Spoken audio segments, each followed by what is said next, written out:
Welcome to Waking Up with Don, and this morning I have a very special guest. I have Jennifer Vigil. We all live by these things, don't we? You know, our little PDAs or iPhones or whatever little droid thing you carry around with you, and we look to it for a lot of information. Jennifer's come up with a new app that can make our lives a little easier here around Panama City and Bay County and surrounding areas. I have. I developed the Live 850 app. Is it Live or Live? Live or Live, either one, because it's to promote living positively in the community and also to promote live music. So however you want to say it is okay with us. Well, I've heard a lot of people who have just moved here or come from other parts of the country say, you know, how do I find out where the music scene is? And how do I find out where the plays are? And you can go to newspapers and things like that. And there's a couple newspapers that do a good job, but who reads newspapers anymore? And do you carry a newspaper around with you? And that was one of the issues of why I developed it. I thought for a long time that I was going to develop a smartphone app. And then when I was riding around in the car with my husband one day, he said, hey, do you know where the band Heritage is playing tonight? And I said, you know, I read it in the newspaper, but I can't remember, and I don't bring the paper with me. There was no way for me to look it up. I had to Google on my phone and go to the Heritage site to find out that, you know, on that particular night they weren't playing, but then I went to 3 or 4 different sites to find out who was playing where, and I said it would be really helpful to us if we had a listing of all of the musicians that played, where they played around town when we went out at night, and what there was to do. You know, whether or not there was a My Paint Party with Tana or a 5K coming up that week. You know, just this week there was a benefit Pineapple Willie's put on for the Montego Bay employees that were affected by the fire this week. So there was a lot of things that I felt like we could put on the app to let people know, so that when they left the house they didn't have that same old, well, what do you want to do tonight conversation. Yeah, and what's going on, and let's check the papers. And exactly. You know, so it sounds like it was a little bit of a challenge putting this together, though. How do you accumulate all this information and get it into one spot? A lot of it was doing a little bit of online research ourselves, but then it was making the contacts so that the people would actually let us know, so that we would add their events. As long as it's open to the public, we'll add it onto the app. So it doesn't matter whether it is your church organization, your community organization, your Boys and Girls Club, a car wash, whatever it is, we'll add it as long as you let us know and as long as the public is allowed to attend. Jennifer, on the other side of this break, why don't you describe to us how we can use Live 850 area code, I get it, and how people can get their events posted on there. Absolutely.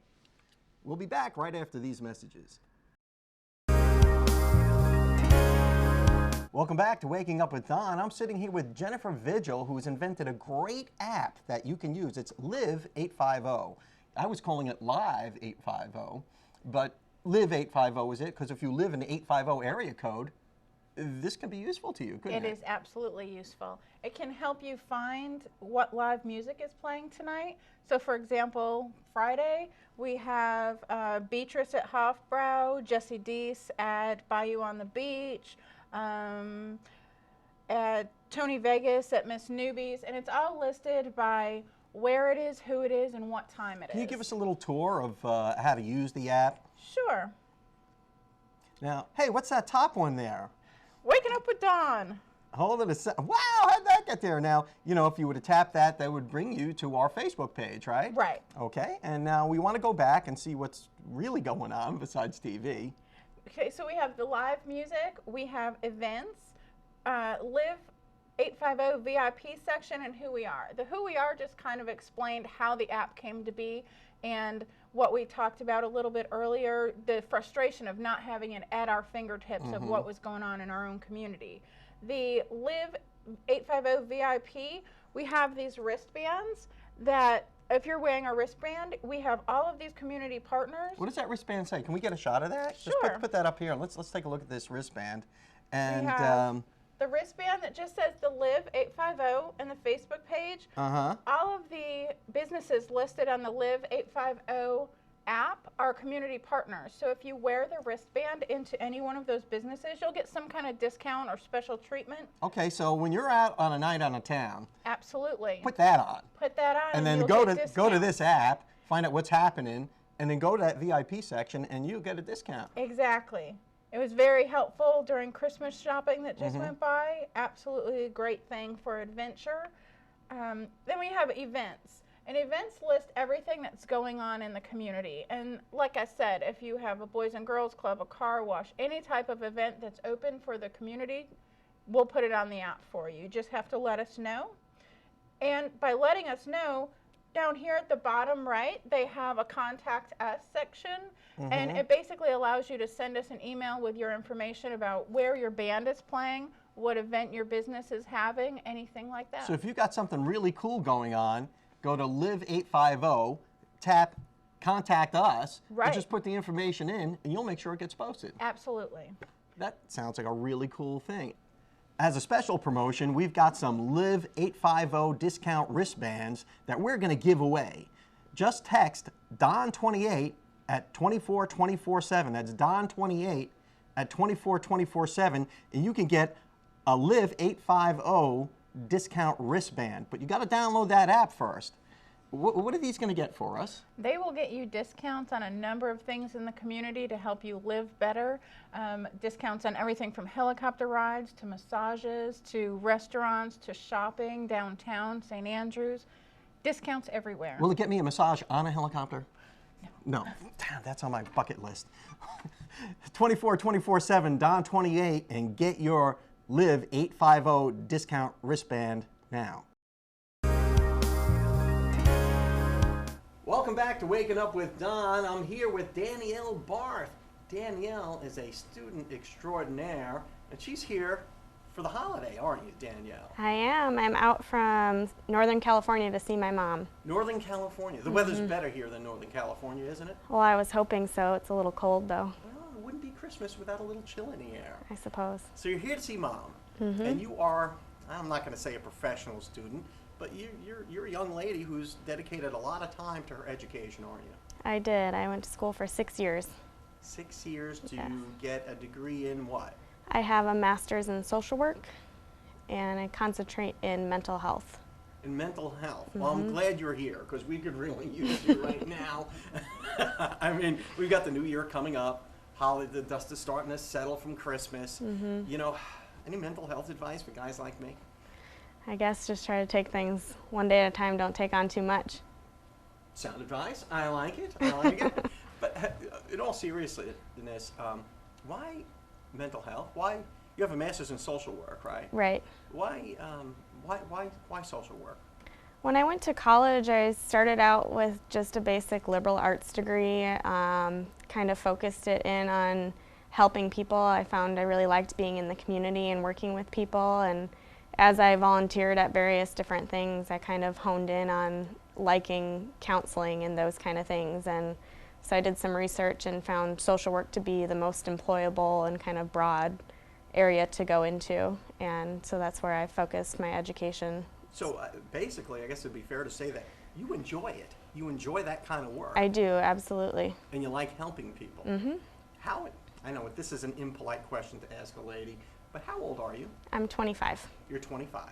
Yes. How important is it for someone your age to have a degree?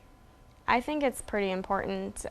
This generation, education is a little bit easier to come by, and so a lot of people have it, and so you have to keep advancing further in order to be competitive in the market for jobs and careers. So not just getting that AA or BA or BS or whatever, you know, a graduate degree could be a discriminator to an employer. It could, right. I mean, here I got somebody with a bachelor's and somebody with a master's. I mean, default to the master's, I would think. So are you going to continue with your education? Are you done, or are you ever done? I don't know if I'm ever done. There's always continuing education that I need to do. I want to advance to being licensed and things like that. For now, I'm done with the classroom university education, but someday I might go back. I'd like to get a little work experience under my belt first. Sure. Danielle, if there's any young people, let's say young women who are out of high school or maybe going to a local community college or state college, and they're not sure, you know, they've got this liberal arts degree, what advice would you give them? I would say getting some kind of experience in any aspect that you can is really the most beneficial thing. for me, I started out at a community college and worked up to university and then graduate school, but some of the most experience that I got is from volunteer work and just trying to get something to put on a resume so that you can keep advancing. So it's probably a good New Year's resolution for young people to make, is to continue their education. Absolutely. Danielle, it's been a pleasure talking with you, and you're welcome back to Waking Up with Don anytime. All right. And good luck with your career and your future studies. Yeah, thank you so much for having me. Thanks for being had. All right. You've been watching Waking Up with Don. We'll see you after this break. Welcome back to Waking Up with Don. I'm speaking with Denise Clubbs, and she's a licensed marriage, family therapist. Correct. I think I said that right. Yes, you did good. And we were talking about the holidays. Now, Yes. the holidays are over, and the presents have been opened, the tree is put away. Do people get depressed after that, or do you see people with problems after the holidays? Sure we do. You have that big letdown, emotional letdown, particularly if you are focusing on that one day, and then it's over, and then it's important to take a break and to look at, okay, we've just had the holidays. What do we need to do? A lot of times it's stressful putting everything away. Yeah. Finding the time. You're back at work. You maybe have taken a few days off. You're back at work. You're having to handle putting your house back in an order. Or be the last one on your block to put your Christmas lights away, like we always were. Yeah. And I feel like everybody's got their stuff down already. Right. I'm like, nah, leave them up, you know. Right. So. Yes, and then the bills start coming in. Yeah. You maybe have the kids have gone back to college. So there's a lot of varying different things that may affect the emotion. Is it true that suicides may go up during the holiday season? Yes, we do see that. That is a no-kidding statistic. That's a no-kidding not an statistic. Urban legend. No, it's not an urban legend. Yeah. Loneliness during the holidays is very real, and those individuals that have nobody or have not reached out to anybody for some reason, it's real important to encourage them to actually reach out. And also, if you are suicidal and you are depressed, seek help. There is help out there. There's community mental health organizations, there's the hospital, there's 911. Seek help. It's very important to do that. Yeah, and you could also, I suppose, if you're alone, and you're not suicidal, but you're alone and just feeling lonely, right. You could volunteer your time and maybe go to the shelter and help with their efforts around the holidays. Exactly. I also know I have a very dear friend in a nursing home, and I love to go and visit her. And as I go and visit her, I see so many there that may not have somebody to visit. Go find somebody that doesn't have somebody to visit and make a new friend. Yeah. And start that as a routine for the new year, because you end up with New Year's resolutions. That's true. And what about New Year's resolutions? Oh yeah. Do people really make them and stick to them? Oh, a lot of people make them, but I don't remember the accurate percentage. But most people don't stick to them within 30 days. It takes 30 days to change a habit. Does it really? Yes, it really does. So it takes 30 days of no-kidding commitment to change a habit that you may have. That's right. So for 2014, if you really want to change something in the new year, you really do it every day. Yeah. Don't set the expectations very high. That at the stroke of midnight, you're going to stop. That's right. That's right. On January 1st, you're going to be a new person. It doesn't work that way, does it? No, it doesn't. And one thing in terms of helping make some changes, find somebody else to help you be accountable. Find groups that can help you to be accountable for whatever it is you're wanting to do. I know a lot of people like to exercise or say they're going to exercise. Find someone to do that with instead of by yourself. Is that one of the more common resolutions you hear? Yes, I think so. Getting healthy, quitting smoking, losing weight, that type thing? Right. Which are all great things. Very important to do. And that's something that individuals can do even after the holidays, whether it's a resolution or not. It's important to look at your body, the body's health, and that helps with stress. Yeah, and what would be some of the stress relief that you would recommend to people? I know exercise is very good for that. Exercise is great. I think I have learned that you really have to find something you like to do in order to exercise. It's something that you might want to try different things like skating, like walking, like running. I know running is not for everybody. The yoga is an excellent form of exercise, and it's also helpful with relaxation. There are, you can pick up a variety of different books and look at different things to try. Give it a try. So just find something that you love, something you're passionate about, Right. and it'll give you a sense of well-being. Walking on the beach, those things. Got to run off to another break. Okay. You're watching Waking Up with Don. We'll see you on the other side.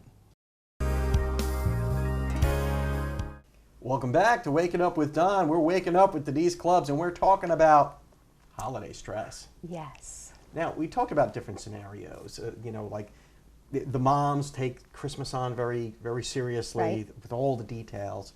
Maybe people in the family have various roles in Christmas time preparations. And we talked a little bit about empty nesters, but what about grandparents? Grandparents. Well, I think for grandparents it's a special treat because what ends up happening is the parents usually do a little bit more of the work.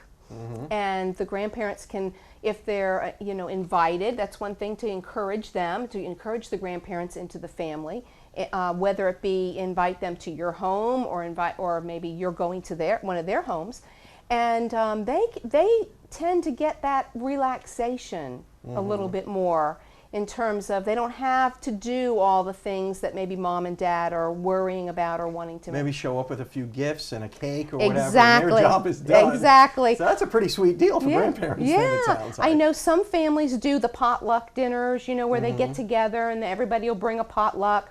I know another stress technique, a stressful hinter is from the standpoint of maybe not have, if you've got a big family, and grandparents are coming and all the aunts and uncles, draw names. Why worry about buying a gift for everybody, but maybe draw names among the family members? Or I know in our family we'll draw a name of all the adults, 18 or older, and then all the kids, if there's any left, the little ones, then usually individuals will purchase a present for the little ones. Yeah, because you love being around people, and Christmas is the season for giving, but at some point, it just, to stay economically solvent, Exactly. you've got to cut it off somewhere. Right, You right. can't buy everybody everything Right. Around the holidays. And budget. It's very important to look at a And budget. that's a big stressor too, It just the is. money aspect of the holidays. It is. A lot of people end up getting involved in paying too much, and then in January ending up, okay, look at the bills, now I have to take care of this. That's right. Yeah. So what recommendation would you make for people who enjoy the Christmas holiday? They like to have a lot of people around, but maybe they're not people of means who can afford to buy a lot of stuff. You plan accordingly with your budget, but in essence, there are other things you can do. You can give you can make a coupon to, I'll take you on a walk one day, or particularly some of the folks that may be in nursing homes, you can say, hey, this is a coupon for you, we're going to go out and do something. Or homemade gifts. I know there was something that my nieces made for me that I cherish. It was a little apron that they put together, and they had fun making it, and it was something very important. And sometimes those type gifts are a little more meaningful than something you buy in a store. Exactly. Because it took time and effort and ingenuity to put it all together. Yeah, get creative. Think about things outside the box. Another thing that a lot of people aren't doing now is no longer sending Christmas cards. Yes. Because of the financial concerns in our community and in our United States today, folks are really limiting. It becomes an expensive proposition. Right. After a while, you buy a box of cards, maybe buy a really nice box of cards, or what was really popular for a while was sending pictures of the family out, Right. or a card Right. with a real personalized picture. Postage, envelopes, time, you're talking about an expense. Sure. Although, a picture, maybe not from a card standpoint, but even that would be another good gift to give to somebody. A picture of your child, a picture of your family, particularly for grandparents, that would be probably an excellent gift to give.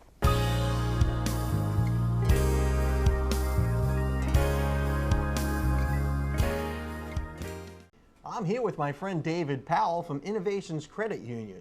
David is the Business Development Manager for Innovations. Welcome to the show, David. Thanks for having me, Don. What's the difference between a credit union and a bank? I know it can be pretty confusing, and in today's environment, there's really not a lot of similarities in a credit union and bank because we offer many of the same services. But fundamentally, the difference is that credit unions are owned by their members. So if you have an account at the credit union, you're actually an owner of that institution, unlike banks, which are generally owned by shareholders and have customers that come there and perform transactions. As a member of Innovations, which, oh, by the way, I am. Thank you. I am a shareholder there. You are. And had I gone to a bank, I'd just be another customer, right? Just another customer. Now, see, I feel better already about my membership at Innovations. Well, and the best part, Don, is that because we're owned by the members, and we actually return dividends to you, and you'll see that in the form of low interest rates on many of our loan products. You'll see that in the form of interest on your checking account. Right. And so you get some return for being a member of the credit union. All you have to do is open a savings account and put $5 in it. You got $5? $5. David Powell, thanks so much for coming on the show and Not a problem. telling us all about Innovations Credit Union. You bet. Thank you.